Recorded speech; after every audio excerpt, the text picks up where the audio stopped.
As most of you already know, this is Mr. Mark McAfee. I want to thank you all for coming to the clinic. He owns and is responsible for the best raw milk in California. I've purchased his product often. He is from Fresno. Now, were you born and raised here? Is that I was. Yes. Actually, I was born in Los Angeles, here for 2 weeks, and then moved to Fresno. But pretty much been holding up court there. Yeah. You go to Fresno Junior College? Yep. Play ball there? Yep, no, they do play football there. You look like a football player. I play state football. I was trying to pump you up. But anyway, thanks for coming. I'm going to just turn it over to you and let you do your thing. Well, thank you for inviting me. My pleasure. And yes, I'm hot off of a tour back east where I was back there for 7 days last week, and that's why I got a little cold. And it didn't get me down, though. I had a little cough, but I got over it without ever having to do anything. And I feel that my diet probably has something to do with that. There's people dying left and right back east from this really bad flu that's going around. It's not good. But anyway, thank you for coming today and listening to our short presentation. Maurice, thank you for being here as well. Maurice is one of our chief salesmen of Raw Milk in California, and I say that lightly. It's more of an educational thing than it is a sales thing, because once you understand human physiology, you understand nutrition, and how that relates together, you'll understand what living foods is all about. Yeah! Sorry. These little bacteria sapiens we got here are really the manifestation of what living foods are needed are all about. When you think about a kid and what they need to live, their immune systems when they're first born are very weak, because in the birthing process, today when you're born in C-section and the children are washed off and they're not given the opportunity to get any good bacteria in the digestive tracts, guess what? They're born with immune systems that are depressed. And within weeks and months, sometimes they're given antibiotics, which further destroys their ability to get the normal bacteria in their flora, which screws them up even further.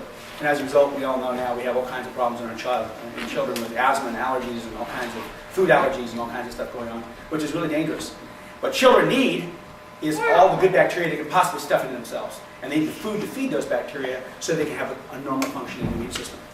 There are 750 trillion bacteria in our body, approximately, give or take a few 100 trillion or whatever.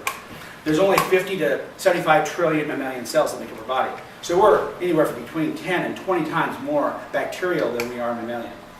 Now when you think about that, and you think about the immune system being 80% made up of, 75 to 80% made up of the good bacteria in your gut, then you really have to take on a new perspective on what we're made of and how we should feed ourselves to be healthy.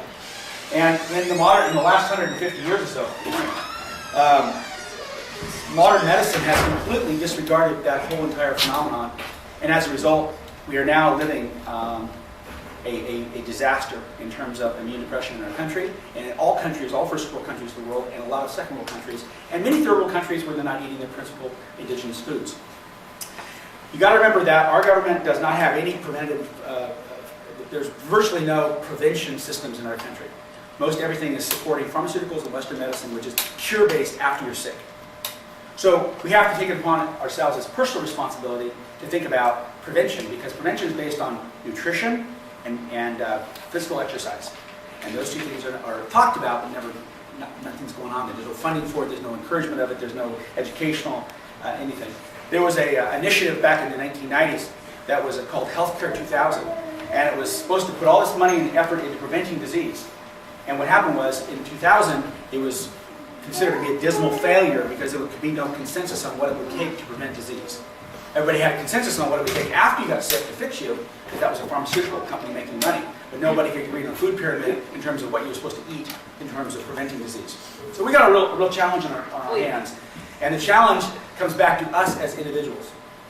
I did a speech back at Pastures in Pennsylvania last week, and the topic of the speech was called Raw Milk, the Inconvenient Truth. And you think about Al Gore and global warming and all that kind of stuff, it takes cooperation of everyone in the world to actually significantly impact climate change, because if we continue to work on an individual basis and we just spoil it for everyone, we're all going to have the same kind of problem. The interesting thing about the inconvenient truth of our internal ecosystems is each of us can make a difference for ourselves. We don't have to rely on anybody else to do it. And if we don't have to rely on anybody else to do it, we can actually impact our lives right now, which is a big thing. I have a short PowerPoint I want to share with you guys. It kind of goes through some stuff. There's a couple of slides in here that I'm just going to kind of skip through. But it's interesting to note that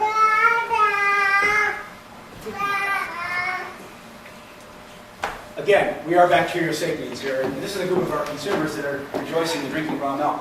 In America, the elements found in raw milk are missing in our diets. Raw fats, enzymes, and bacteria are three things we just don't get in our diets. There's some yogurts out there that have a few bacteria, but raw milk's got between 20 and 30 bacteria per milliliter, or excuse me, different kinds of bacteria. At anywhere from between 1 and 2,000 up to, if it's fermented, millions of bacteria per milliliter. But it's very biodiverse, 25 different kinds of bacteria. Yogurt's got 2 to 4 maybe. Some of the best only have 4. So raw fats are missing because everything's cooked or somehow modified. Enzymes are all gone because of cooking and heating.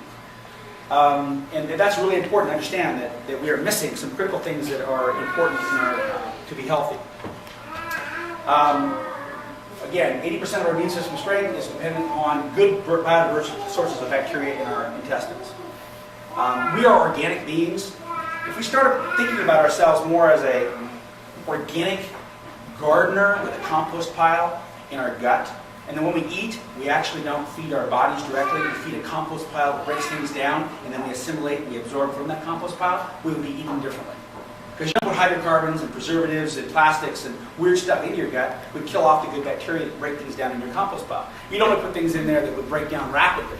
Nothing with preservatives, nothing with any sodium benzoate or anything like that in there. Because you want things to break down rapidly and be absorbed in your body. And that's exactly this kind of thing that goes on in root systems, by the way, in organic soils and gardens.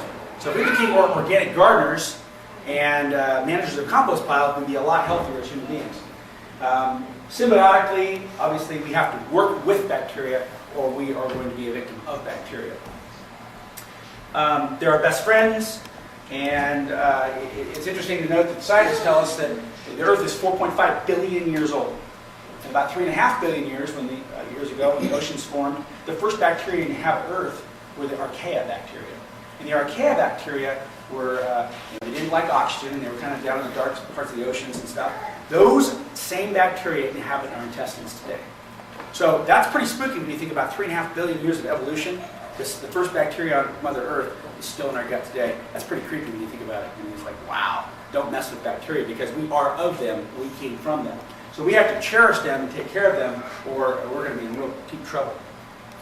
The two big rules of good health, and there's many, many more rules, but the principal values here we're talking about is to eat whole and processed foods and also get good exercise. We have to move our bodies. I'm guilty of one of those. I don't do as much exercise as I want to, but I tell you what, when I do, I feel great. And it's essential that we eat whole and processed foods from nature. And that would be the foods you would find at a farmer's market, or a good natural food store, or at your garden. Those foods are not common today. You don't find them at 7-Eleven, you don't find them at Dawn's, you don't find them at Save Mart. You find a little bit of Whole Foods, you find them definitely at a farmer's market. But these are foods directly from farmers, foods directly from diverse, biodiverse living conditions where they're natural and processed. What kind of foods are we talking about here? We're talking about all kinds of foods. We're not talking about being vegetarian here. We're talking about meats from natural sources. We're talking about milk from natural sources. We're talking about fermented foods, fresh foods, breads, vegetables, pastured chickens, natural meats, fresh squeezed juices, all those things from natural sources. The American food system is really not good. We are in trouble here. If you think about it, all these chronic classic diseases on the left-hand side here have emerged in the last 75 years. Asthma, allergies, lactose intolerance, IBS, Crohn's, osteoporosis, all these things, MRSA infections, all these things were literally unheard of 75 years ago. But now, today, they're epidemic across our country, actually across the world.